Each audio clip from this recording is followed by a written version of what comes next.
Hello students, good morning everyone. I hope you all are fit and fine. Today we are going to start first chapter of language book. Chapter name is ਬੋਲੀ ਜਾਂ ਭਾਸ਼ਾ। ਪਿਆਰੇ ਵਿਦਿਆਰਥੀਓ, ਸਭ ਤੋਂ ਪਹਿਲਾਂ ਤੁਹਾਨੂੰ ਬੋਲੀ ਜਾਂ ਭਾਸ਼ਾ ਬਾਰੇ ਪਤਾ ਹੋਣਾ ਚਾਹੀਦਾ ਹੈ ਕਿ ਬੋਲੀ ਜਾਂ ਭਾਸ਼ਾ ਦੀ ਉਤਪਤੀ ਕਿਵੇਂ ਹੋਈ। ਬੱਚਿਓ, ਕਿ ਪਹਿਲਾਂ ਦੇ ਮਨੁੱਖ ਨੂੰ ਬੋਲੀ ਜਾਂ ਭਾਸ਼ਾ ਬਾਰੇ ਕੋਈ ਗਿਆਨ ਨਹੀਂ ਸੀ। ਕਿਉਂਕਿ ਉਸ ਸਮੇਂ ਮਨੁੱਖ ਨੂੰ ਗੱਲਬਾਤ ਕਰਨ ਦਾ ਤਰੀਕਾ ਜਾਂ ਢੰਗ ਬਾਰੇ ਕੋਈ ਜਾਣਕਾਰੀ ਨਹੀਂ ਸੀ, ਤਾਂ ਉਹ ਆਪਣੀ ਗੱਲ ਨੂੰ ਦੂਜਿਆਂ ਤੱਕ ਪਹੁੰਚਾਉਣ ਲਈ ਇਸ਼ਾਰਿਆਂ, ਸੰਕੇਤਾਂ, ਚੀਕਾਂ ਕੂਕਾਂ ਦੀ ਵਰਤੋਂ ਕਰਦਾ ਸੀ। ਤਾਂ ਜੋ ਉਸ ਦੀਆਂ ਚੀਕਾਂ ਕੂਕਾਂ ਸੀ ਉਹੀ ਬੋਲੀ ਦਾ ਰੂਪ ਧਾਰਨ ਕਰ ਗਈਆਂ। ਤਾਂ ਨੈਕਸਟ ਆਪਾਂ ਗੱਲ ਕਰਦੇ ਹਾਂ, ਬੋਲੀ ਜਾਂ ਭਾਸ਼ਾ ਕਿਸ ਨੂੰ ਕਹਿੰਦੇ ਨੇ। ਬੋਲੀ ਜਾਂ ਭਾਸ਼ਾ ਸਾਰਥਕ ਸ਼ਬਦਾਂ ਰਾਹੀਂ ਵਿਚਾਰਾਂ ਦੀ ਆਦਾਨ ਪ੍ਰਦਾਨ ਮੀਨਸ ਅਸੀਂ ਇੱਕ ਦੂਜੇ ਨਾਲ ਗੱਲਬਾਤ ਨੂੰ ਸਾਂਝੀ ਕਰਦੇ ਹਾਂ, ਬੋਲ ਕੇ ਅਸੀਂ ਪ੍ਰਗਟ ਕਰਦੇ ਹਾਂ ਜਾਂ ਲਿਖ ਕੇ ਪ੍ਰਗਟ ਕਰਦੇ ਹਾਂ, ਤਾਂ ਇਸ ਨੂੰ ਅਸੀਂ ਬੋਲੀ ਜਾਂ ਭਾਸ਼ਾ ਦਾ ਨਾਮ ਦਿੰਦੇ ਹਾਂ। ਬੋਲੀ ਜਾਂ ਭਾਸ਼ਾ ਇੱਕ ਅਜਿਹਾ ਸਾਧਨ ਹੈ ਜਿਸ ਰਾਹੀਂ ਕੋਈ ਵੀ ਮਨੁੱਖ, ਕੋਈ ਵੀ ਵਿਅਕਤੀ ਆਪਣੇ ਮਨ ਦੇ ਭਾਵ, ਮਨ ਦੇ ਵਿਚਾਰਾਂ ਨੂੰ ਬੋਲ ਕੇ ਜਾਂ ਲਿਖ ਕੇ ਦੂਜਿਆਂ ਤੱਕ ਪਹੁੰਚਾਉਂਦਾ ਹੈ। ਇਸ ਨੂੰ ਅਸੀਂ ਭਾਸ਼ਾ ਦਾ ਨਾਮ ਦਿੰਦੇ ਹਾਂ। ਅਸੀਂ ਆਪਣੇ ਮਨ ਦੇ ਭਾਵ ਦੂਜਿਆਂ ਅੱਗੇ ਪ੍ਰਗਟ ਕਰਦੇ ਹਾਂ ਅਤੇ ਦੂਜਿਆਂ ਦੇ ਮਨ ਦੇ ਵਿਚਾਰਾਂ ਨੂੰ ਸਮਝਦੇ ਹਾਂ। ਇਸ ਨੂੰ ਅਸੀਂ ਬੋਲੀ ਜਾਂ ਭਾਸ਼ਾ ਕਹਿੰਦੇ ਹਾਂ। ਉਸ ਤੋਂ ਬਾਅਦ ਹੈ ਭਾਸ਼ਾ ਦੀਆਂ ਕਿਸਮਾਂ। ਬੋਲੀ ਕਿੰਨੇ ਪ੍ਰਕਾਰ ਦੀ ਹੁੰਦੀ ਹੈ। ਬੋਲੀ ਦੋ ਕਿਸਮ ਦੀ ਹੁੰਦੀ ਹੈ, ਬੋਲਚਾਲ ਦੀ ਬੋਲੀ ਜਾਂ ਮੌਖਿਕ ਬੋਲੀ। ਇਹ ਕਿਹੋ ਜਿਹੀ ਬੋਲੀ ਹੁੰਦੀ ਹੈ, ਇਹ ਇੱਕ ਅਸ਼ੁੱਧ ਬੋਲੀ ਹੁੰਦੀ ਹੈ, ਬਹੁਤੀ ਸ਼ੁੱਧ ਨਹੀਂ ਹੁੰਦੀ। ਬੋਲਚਾਲ ਦੀ ਬੋਲੀ ਜਿਹੜੀ ਗੱਲਬਾਤ ਜਾਂ ਮਨ ਦੇ ਵਿਚਾਰ ਅਸੀਂ ਦੂਜਿਆਂ ਤੱਕ ਮੂੰਹੋਂ ਬੋਲ ਕੇ ਪਹੁੰਚਾਉਂਦੇ ਹਾਂ ਜਾਂ ਅਸੀਂ ਮੂੰਹੋਂ ਬੋਲ ਕੇ ਪਹੁੰਚਾਉਂਦੇ ਹਾਂ ਜਾਂ ਅਸੀਂ ਸੁਣਦੇ ਹਾਂ, ਤਾਂ ਇਹ ਬੋਲਚਾਲ ਦੀ ਬੋਲੀ ਅਖਵਾਉਂਦੀ ਹੈ। ਮੀਨਸ ਕਿ ਮਨੁੱਖ, ਵਿਅਕਤੀ ਜਿੱਥੇ ਕੋਈ ਰਹਿੰਦਾ ਹੈ ਤਾਂ ਉਸ ਇਲਾਕੇ ਦੀ ਬੋਲੀ ਦਾ ਅਸਰ ਹੁੰਦਾ ਹੈ। ਇਹ ਮੌਖਿਕ ਬੋਲੀ ਹੈ, ਬੋਲਚਾਲ ਦੀ ਬੋਲੀ ਹੈ। ਕੋਈ ਵੀ ਵਿਅਕਤੀ ਆਪਣੇ ਮਨ ਦੇ ਵਿਚਾਰਾਂ ਨੂੰ ਦੂਸਰਿਆਂ ਨਾਲ ਬੋਲ ਕੇ ਸਾਂਝੇ ਕਰਦਾ ਹੈ ਜਾਂ ਦੂਸਰਿਆਂ ਦੇ ਅਸੀਂ ਵਿਚਾਰਾਂ ਨੂੰ ਸੁਣਦੇ ਹਾਂ। ਠੀਕ ਹੈ, ਜਿਵੇਂ ਕਿ ਦੇਖੋ, ਇੱਕ ਟੀਚਰ, ਇੱਕ ਅਧਿਆਪਕ ਬੱਚਿਆਂ ਨੂੰ ਕਲਾਸ ਵਿੱਚ ਕੁਝ ਸਮਝਾ ਰਿਹਾ ਹੈ, ਬੱਚੇ ਉਸ ਚੀਜ਼ ਨੂੰ ਸੁਣ ਰਹੇ ਨੇ, ਤਾਂ ਇਹ ਆਪਣੀ ਕਿਹੋ ਜਿਹੀ ਭਾਸ਼ਾ ਹੈ, ਬੋਲਚਾਲ ਦੀ ਭਾਸ਼ਾ ਹੈ। ਅਧਿਆਪਕ ਦੀ ਗੱਲ ਨੂੰ ਬੱਚੇ ਧਿਆਨ ਨਾਲ ਸੁਣਦੇ ਨੇ, ਬੱਚਿਆਂ ਦੀ ਗੱਲ ਨੂੰ ਅਧਿਆਪਕ ਧਿਆਨ ਨਾਲ ਸੁਣਦਾ ਹੈ, ਤਾਂ ਆਪਾਂ ਆਪਸ ਦੇ ਵਿੱਚ ਇੱਕ ਦੂਜੇ ਨਾਲ ਜੋ ਵਿਚਾਰ ਸਾਂਝੇ ਕਰਦੇ ਹਾਂ, ਗੱਲਬਾਤ ਕਰਦੇ ਹਾਂ, ਇਹ ਕਿਹੋ ਜਿਹੀ ਭਾਸ਼ਾ ਹੈ, ਬੋਲਚਾਲ ਦੀ ਭਾਸ਼ਾ।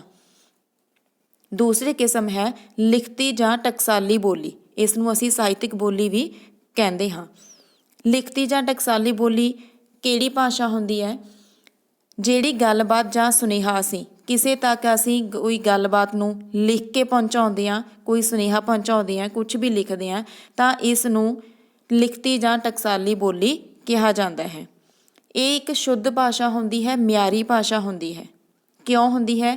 ਕਿਉਂਕਿ ਜਦੋਂ ਅਸੀਂ ਲਿਖਦੇ ਹਾਂ ਤਾਂ ਇਸ ਭਾਸ਼ਾ ਨੂੰ ਸ਼ੁੱਧ ਮੰਨਿਆ ਜਾਂਦਾ ਹੈ, ਕਿਉਂਕਿ ਲਿਖਤੀ ਰੂਪ ਦੇ ਵਿੱਚ ਜੋ ਵਿਆਕਰਨਿਕ ਤੌਰ 'ਤੇ ਨਿਯਮ ਨੇ, ਵਿਆਕਰਨਿਕ ਕੁਛ ਰੂਲਸ ਬਣਾਏ ਨੇ, ਨਿਯਮ ਬਣਾਏ ਨੇ, ਤਾਂ ਇਸ ਨੂੰ ਸ਼ੁੱਧ ਭਾਸ਼ਾ ਦਾ ਨਾਮ ਦਿੱਤਾ ਜਾਂਦਾ ਹੈ। ਅਸੀਂ ਕੋਈ ਵੀ ਵਾਕ ਲਿਖਦੇ ਹਾਂ ਤਾਂ ਅਸੀਂ ਸ਼ੁੱਧ ਕਰਕੇ ਵਾਕ ਲਿਖਦੇ ਹਾਂ, ਤਾਂ ਸਾਡੇ ਤੋਂ ਲਿਖਦੇ ਸਮੇਂ ਵੀ ਬਹੁਤ ਗਲਤੀਆਂ ਹੋ ਜਾਂਦੀਆਂ ਨੇ, ਤਾਂ ਅਸੀਂ ਉਹਨਾਂ ਵਿੱਚ ਕਰੈਕਸ਼ਨ ਕਰ ਸਕਦੇ ਹਾਂ, ਉਸ ਨੂੰ ਅਸੀਂ ਸ਼ੁੱਧ ਰੂਪ ਵਾਕ ਨੂੰ ਦੇ ਸਕਦੇ ਹਾਂ। ਫੋਰ ਐਗਜ਼ਾਮਪਲ, ਵਿੱਦਿਆ ਮਨੁੱਖ ਦਾ ਤੀਜਾ ਨੇਤਰ ਹੈ। ਇਸ ਨੂੰ ਅਸੀਂ ਲਿਖਦੇ ਹਾਂ, ਵਿੱਦਿਆ ਮਨੁੱਖ ਦਾ ਤੀਜਾ ਨੇਤਰ ਹੈ, ਜਾਂ ਅਸੀਂ ਹੋਰ ਕੋਈ ਵੀ ਵਾਕ ਲਿਖਦੇ ਹਾਂ, ਤਾਂ ਇਹ ਕਿਹੋ ਜਿਹੀ ਭਾਸ਼ਾ ਹੈ, ਲਿਖਤੀ ਜਾਂ ਟਕਸਾਲੀ ਭਾਸ਼ਾ। ਉਸ ਤੋਂ ਬਾਅਦ ਭਾਰਤੀ ਭਾਸ਼ਾਵਾਂ। ਭਾਰਤ ਦੇਸ਼ ਦੇ ਵਿੱਚ 22 ਭਾਸ਼ਾਵਾਂ ਨੂੰ ਭਾਰਤੀ ਸੰਵਿਧਾਨ ਨੇ ਮਾਨਤਾ ਦਿੱਤੀ ਹੈ। ਤਾਂ ਸਾਡੇ ਭਾਰਤੀ ਦੇਸ਼ ਵਿੱਚ ਜੋ ਸੰਵਿਧਾਨ ਨੇ ਪ੍ਰਚਲਿਤ ਭਾਸ਼ਾਵਾਂ ਨੂੰ ਮਾਨਤਾ ਦਿੱਤੀ ਹੈ ਉਹ 22 ਹਨ। ਕਿਹੜੀਆਂ ਹਨ? ਹਿੰਦੀ, ਸੰਸਕ੍ਰਿਤੀ, ਪੰਜਾਬੀ, ਉਰਦੂ, ਕਸ਼ਮੀਰੀ, ਗੁਜਰਾਤੀ, ਕੰਨੜ, ਮਲਿਆਲਮ, ਮਰਾਠੀ, ਤਾਮਿਲ, ਤੇਲਗੂ, ਸਿੰਧੀ, ਅਸਮੀਆ, ਕੋਂਕਣੀ, ਮਣੀਪੁਰੀ, ਬੰਗਾਲੀ, ਨੇਪਾਲੀ, ਉੜੀਆ, ਬੋਡੋ, ਸੰਥਾਲੀ, ਮੈਥਲੀ ਅਤੇ ਡੋਗਰੀ। ਇਹ ਸਾਡੀਆਂ ਭਾਰਤ ਦੀਆਂ ਪ੍ਰਚਲਿਤ 22 ਭਾਸ਼ਾਵਾਂ ਹਨ। ਉਸ ਤੋਂ ਬਾਅਦ ਹੈ ਉਪਬੋਲੀ। ਉਪਬੋਲੀ ਕੀ ਹੁੰਦੀ ਹੈ? ਕਿਸੇ ਪ੍ਰਾਂਤ ਦੀ ਕੇਂਦਰੀ ਭਾਸ਼ਾ ਦੇ ਅਧੀਨ ਬੋਲੀ ਜਾਣ ਵਾਲੀ ਭਾਸ਼ਾ, ਉਸ ਨੂੰ ਅਸੀਂ ਉਪਬੋਲੀ ਦਾ ਨਾਮ ਦਿੰਦੇ ਹਾਂ, ਉਪਭਾਸ਼ਾ ਕਹਿੰਦੇ ਹਾਂ। ਉਪਬੋਲੀ ਕਿੱਥੋਂ ਪੈਦਾ ਹੋਈ, ਕਿਵੇਂ ਪੈਦਾ ਹੋਈ? ਉਪਬੋਲੀ ਬੋਲਚਾਲ ਦੀ ਭਾਸ਼ਾ ਵਿੱਚੋਂ ਹੀ ਪੈਦਾ ਹੋਈ। ਕਿਉਂ? ਕਿਉਂਕਿ ਪਿਛਲੇ ਸਮੇਂ ਦੇ ਵਿੱਚ ਕੀ ਸੀ ਕਿ ਮਨੁੱਖ ਕੋਲ ਬਹੁਤੇ ਆਵਾਜਾਈ ਦੇ ਸਾਧਨ ਨਹੀਂ ਸਨ, ਨਾ ਮਾਤਰ ਹੀ ਸਾਧਨ ਸੀ। ਤਾਂ ਜਦੋਂ ਲੋਕ ਇੱਕ ਦੂਜੇ ਨੂੰ ਮਿਲਦੇ ਸੀ ਤਾਂ ਉਹਨਾਂ ਨੂੰ ਪੈਦਲ ਜਾਣਾ ਪੈਂਦਾ ਸੀ ਜਾਂ ਕਿਸੇ ਹੋਰ ਸਵਾਰੀ 'ਤੇ ਜਾਣਾ ਪੈਂਦਾ ਸੀ। ਉਸ ਸਮੇਂ ਉਹਨਾਂ ਨੂੰ ਆਪਸ ਦੇ ਵਿੱਚ ਗੱਲਬਾਤ ਕਰਨ ਲਈ ਜਾਂ ਕਿ ਇੱਕ ਥਾਂ ਤੋਂ ਦੂਜੀ ਥਾਂ 'ਤੇ ਪਹੁੰਚਣ ਲਈ ਬਹੁਤ ਟਾਈਮ ਲੱਗਦਾ ਸੀ। ਤਾਂ ਉਸ ਸਮੇਂ ਜੋ ਉਪਬੋਲੀ ਸੀ ਤਾਂ ਉਹ ਜਿਵੇਂ ਜਿਵੇਂ ਮਨੁੱਖ ਨੂੰ ਗਿਆਨ ਹੁੰਦਾ ਗਿਆ ਤਾਂ ਉਹ ਆਪਣੇ ਹਿਸਾਬ ਨਾਲ ਕੁਝ ਸ਼ਬਦਾਂ ਦੀ ਵਰਤੋਂ ਕਰਦਾ ਸੀ, ਤਾਂ ਉਸ ਨੂੰ ਉਪਬੋਲੀ ਦਾ ਰੂਪ ਦਿੱਤਾ ਗਿਆ। ਉਪਬੋਲੀ ਕਿਹੜੀ ਭਾਸ਼ਾ ਵਿੱਚੋਂ ਪੈਦਾ ਹੁੰਦੀ ਹੈ? ਬੋਲਚਾਲ ਦੀ ਭਾਸ਼ਾ ਵਿੱਚੋਂ। ਵੈਸੇ ਆਪਣੀਆਂ ਜੋ ਉਪਬੋਲੀਆਂ ਨੇ, ਪੰਜਾਬ ਦੀਆਂ ਉਪਬੋਲੀਆਂ ਨੇ, ਉਹ 8 ਹਨ, ਪਰ ਜੋ ਹੁਣ ਦੇ ਮੌਜੂਦਾ ਪੰਜਾਬ ਦੇ ਵਿੱਚ ਉਪਭਾਸ਼ਾਵਾਂ ਨੇ ਉਹ 4 ਹਨ। ਜੋ ਦੂਸਰੀਆਂ ਉਪਬੋਲੀਆਂ ਨੇ ਉਹ ਪਾਕਿਸਤਾਨੀ ਪੰਜਾਬ ਵਿੱਚ ਬੋਲੀਆਂ ਜਾਂਦੀਆਂ ਹਨ। ਜੋ ਅੱਜ ਦੇ ਹੁਣ ਦੇ ਮੌਜੂਦਾ ਪੰਜਾਬ ਵਿੱਚ 4 ਉਪਭਾਸ਼ਾਵਾਂ ਹਨ, ਉਹ ਹਨ ਮਾਝੀ, ਦੁਆਬੀ, ਮਲਵਈ ਅਤੇ ਪੁਆਧੀ।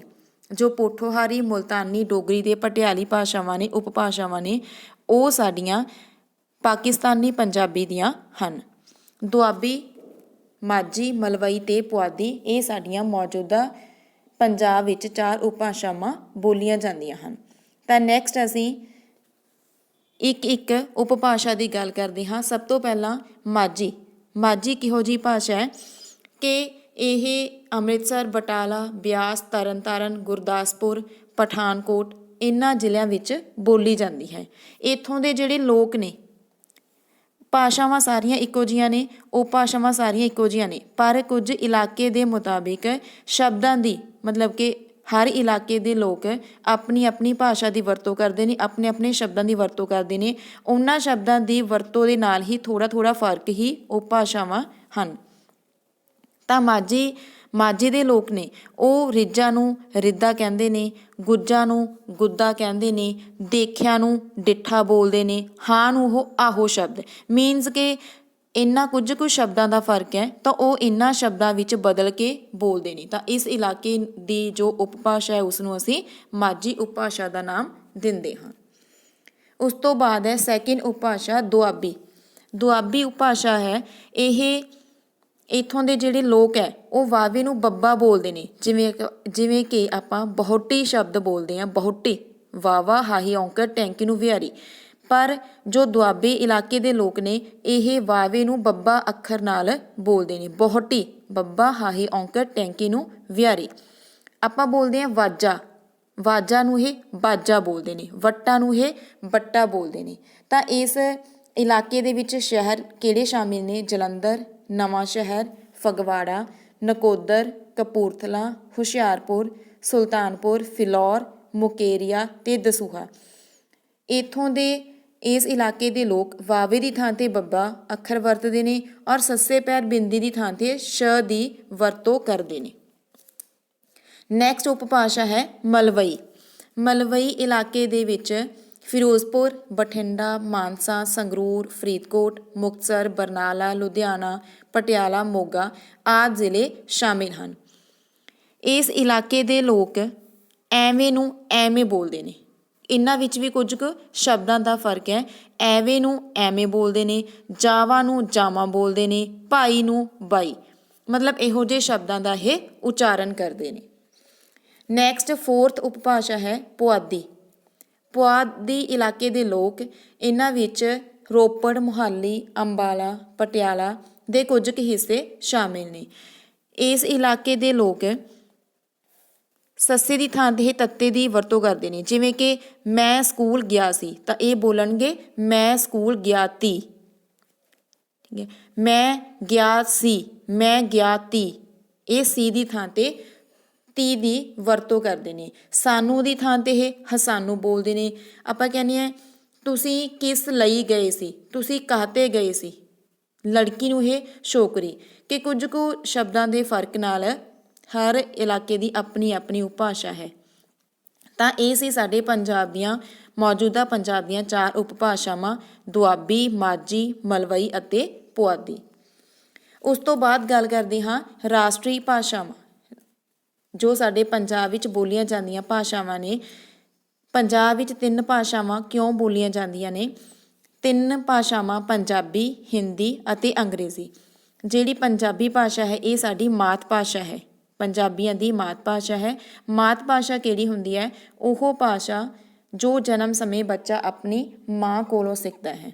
ਹਿੰਦੀ ਕੀ ਹੈ? ਕਿਹੋ ਜਿਹੀ ਭਾਸ਼ਾ ਹੈ? ਪੂਰੇ ਭਾਰਤ ਦੀ ਸਾਂਝੀ ਭਾਸ਼ਾ ਹੈ। ਇਸ ਨੂੰ ਅਸੀਂ ਰਾਸ਼ਟਰੀ ਭਾਸ਼ਾ ਵੀ ਕਹਿੰਦੇ ਹਾਂ ਕਿ ਭਾਰਤ ਵਿੱਚ ਰਹਿੰਦਾ ਹੋਇਆ ਕੋਈ ਵੀ ਵਿਅਕਤੀ ਕਿਤੇ ਵੀ ਰਹਿੰਦਾ ਹੈ ਤਾਂ ਉਸਨੂੰ ਹਿੰਦੀ ਭਾਸ਼ਾ ਦਾ ਗਿਆਨ ਹੋਣਾ ਬਹੁਤ ਜ਼ਰੂਰੀ ਹੈ।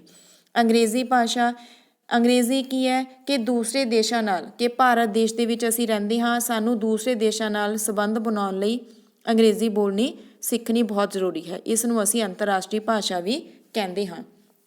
ਤਾਂ ਸਾਡੇ ਪੰਜਾਬ ਦੀਆਂ 3 ਭਾਸ਼ਾਵਾਂ ਨੇ ਹਿੰਦੀ, ਅੰਗਰੇਜ਼ੀ ਅਤੇ ਪੰਜਾਬੀ। ਇਹ ਸੀ ਬੱਚੇ ਅੱਜ ਦਾ ਆਪਣਾ ਟੌਪਿਕ ਬੋਲੀ ਜਾਂ ਭਾਸ਼ਾ। ਸਭ ਤੋਂ ਪਹਿਲਾਂ ਅਸੀਂ ਬੋਲੀ ਜਾਂ ਭਾਸ਼ਾ ਬਾਰੇ ਪੜ੍ਹਿਆ ਕਿ ਬੋਲੀ ਦੀ ਉਤਪਤੀ ਕਿਵੇਂ ਹੋਈ। ਬੋਲੀ ਜਾਂ ਭਾਸ਼ਾ ਅਸੀਂ ਕਿਸ ਨੂੰ ਕਹਿੰਦੇ ਹਾਂ? ਬੋਲੀ ਦੀਆਂ 2 ਕਿਸਮਾਂ ਹੁੰਦੀਆਂ ਹਨ, ਬੋਲਚਾਲ ਦੀ ਭਾਸ਼ਾ ਜਾਂ ਮੌਖਿਕ ਭਾਸ਼ਾ, ਲਿਖਤੀ ਜਾਂ ਟਕਸਾਲੀ ਬੋਲੀ, ਇਸ ਨੂੰ ਅਸੀਂ ਸਾਹਿਤਕ ਭਾਸ਼ਾ ਵੀ ਕਹਿੰਦੇ ਹਾਂ।